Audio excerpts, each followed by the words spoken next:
السلام علیکم ورحمۃ اللہ وبرکاتہ، اعوذ باللہ من الشیطان الرجیم، بسم اللہ الرحمن الرحیم۔ آج میں آپ کو بتاؤں گا کہ آئی بی ایس جو بیماری ہے، انٹسٹائن باول سنڈروم، اس کا علاج ہم کیسے کرتے ہیں، یہ اس کی سمٹمز کیا ہیں، اس کا علاج آسانی کے ساتھ کیسے کیا جا سکتا ہے، آپ کو پوری ڈیٹیل بتاؤں گا۔ آپ نے سب سے پہلے یہ کرنا ہے کہ میری ویڈیو کو آگے لوگوں کے اندر شیئر کر دینا ہے، تاکہ جن لوگوں تک میری ویڈیو نہیں پہنچ رہی ان تک پہنچنا شروع ہو جائے۔ اور آپ نے اس ویڈیو کو اچھی طرح دیکھنا ہے، سننا ہے، سمجھنا ہے۔ آپ کو آئی بی ایس بیماری جو ہے، انٹسٹائن باول سنڈروم، یعنی آنتوں کی جو بیماری ہوتی ہے، یہ انزائٹی ڈپریشن کی وجہ سے بھی ہو سکتی ہے، اس کے بغیر بھی ہو سکتی ہے، اور یہ کس عمر میں ہوتی ہے، کس عمر میں نہیں ہوتی، اور کس عمر کے اندر اگر آپ کو کچھ سمٹم نظر آ رہی ہیں تو آپ نے اس کو صرف آئی بی ایس ہی نہیں سمجھنا، آپ نے اس کو دیکھنا ہے کہ اس کے ساتھ خدا نخواستہ کوئی ایسی ڈینجرس بیماری تو نہیں پیدا ہو رہی۔ یہ ساری باتیں میں آپ کو بتاؤں گا، آپ نے اس ویڈیو کو اچھی طرح دیکھنا ہے، سننا ہے، سمجھنا ہے۔ میں ہوں ڈاکٹر حافظ مستار انجم، آپ دیکھ رہے ہیں یوٹیوب چینل۔ میرا آج کا جو موضوع ہے وہ ہے I B S symptoms and treatment. دوستو، آئی بی ایس جو بیماری ہے، یعنی انٹسٹائن باول سنڈروم جو ہے، اس کی سمٹمز بہت مخصوص ہوتی ہیں، اور یہ ٹین ایج میں ہی ہو جاتی ہے، یعنی چھوٹی عمر میں ہی بچہ 8-10 سال کا ہوتا ہے تو اس وقت ہی اس کے اندر یہ سمٹمز آنا شروع ہو جاتی ہیں، اور یہ بیماری جو ہے وہ پوری زندگی کے لیے اس کو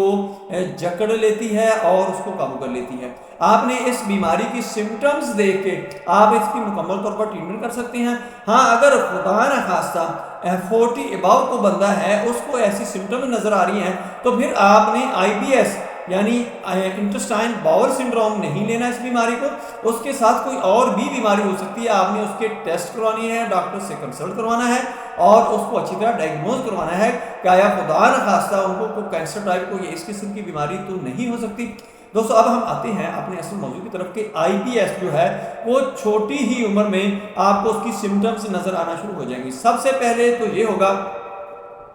کہ پیٹ کے اندر درد اور مروڑ رہیں گے، پتلے اور لیسدار پخانے آئیں گے، قبض رہے گی، اور اس کے ساتھ ساتھ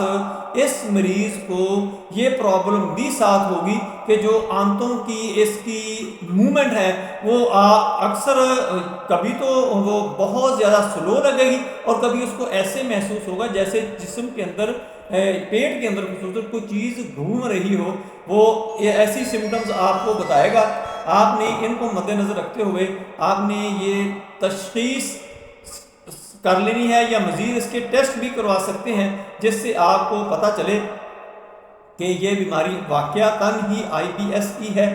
جب یہ آپ کو پتہ چل جائے، اور اس کے ساتھ ساتھ جو اگلی سمٹمز ہوتی ہے وہ یہ ہوتی ہے کہ مریض جب اسٹول پاس کرتا ہے، یعنی لیٹرین استعمال کرتا ہے، تو اس کے بعد بھی اس کو ایسے ہی محسوس ہوتا ہے کہ جیسے پخانہ جو ہے وہ ابھی آنتوں کے اندر ہے، آنتیں اچھی طرح صاف نہیں ہوئی، یعنی اس کو یہ فیلنگ ہوتی ہے کہ ابھی اس کا یہ مسئلہ حل نہیں ہوا، اس لیے وہ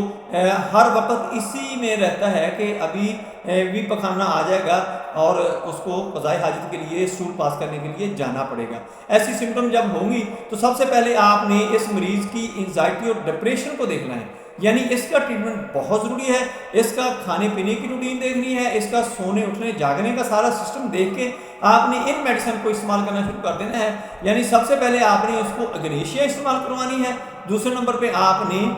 اس کو نیٹر میور استعمال کروانی ہے۔ اگنیشیا آپ نے 200 طاقت میں لینی ہے، صبح شام 5 قطرے دینے ہیں، اور نیٹر میور آپ نے 6x میں لینی ہے، 4 گولیاں صبح دوپہر شام آپ نے اس مریض کو دینا شروع کر دینی ہے۔ اور اس کے ساتھ ساتھ آپ نے کاربوویج 30 طاقت میں لینی ہے، لائکوپوڈیم 30 طاقت میں لینی ہے، اور چائنا آف آپ نے 30 طاقت میں لے کے یہ مکس کر کے ایک ہی جگہ پر آپ نے ان تینوں کے آپ نے 3 قطرے ڈال لیا کرنے۔ اگر ایک جگہ آپ نے مکس کر لیا تو پھر آپ نے 10 قطرے اس کے اٹھا کے ڈال لیا کرنے۔ صبح دوپہر شام آپ نے 1 گلاس پانی کے اندر اس مریض کو یہ دے دیا کرنا ہے، اور اس کو سلاد زیادہ استعمال کرنے کے لیے کہنا ہے، اور اس کی نیند کا خیال رکھنا ہے کہ نیند کم نہیں ہونی چاہیے، یعنی رات کو اس مریض کو 10 بجے سو جانا چاہیے، اور صبح 4-5 کے قریب اس کو اٹھنا چاہیے۔ یہ روٹین سونے کی ہونی چاہیے، تو انشاءاللہ آئی بی ایس جو بیماری ہے یہ مکمل طور پر ٹھیک ہو جائے گی، اور یہ جو سمٹمز اس کی آ رہی ہیں اور یہ بالکل ختم ہو جائے گی۔ یہ ساری سمٹم جب آئیں گی کہ پیٹ کے اندر مروڑ اٹھنا،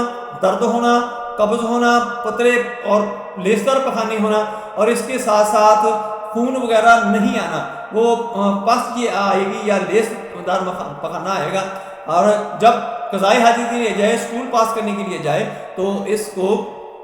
یہ محسوس ہو کہ ابھی آنتیں اس کی صاف نہیں ہوئی، ابھی ان کے اندر اسٹول ہے، پخانہ ہے، وہ ابھی اس کو حاجت کے لیے جانا پڑے گا۔ اور سب سے آخری اور سب سے بڑی جو سمٹم ہے، ان سب تمام سمٹمز کے ساتھ مریض کو جسم کے اندر درد اور تھکن محسوس ہوگی۔ یہ بہت ہی عام علامت ہیں۔ یہ ساری میڈیسن جب آپ استعمال کروائیں گے، اس کی جسم کی درد، تھکن اور جو اس کی سستی ہوگی، کمزوری ہوگی، وہ ساری کی ساری ٹھیک ہوئے گی۔ اور اس کا سب سے بڑا جو نقصان ہوتا ہے وہ یہ ہوتا ہے کہ جو نیوٹریشن خوراک سے جسم نے، باڈی نے لینی ہوتی ہے، وہ بھی نہیں لے سکتی، کیونکہ آنتوں کی حرکت ہی بڑی عجیب و غریب ہوتی ہے کہ ادھر سے آپ نے کھانا کھایا اور وہ فوراً ہی آپ کو اتنی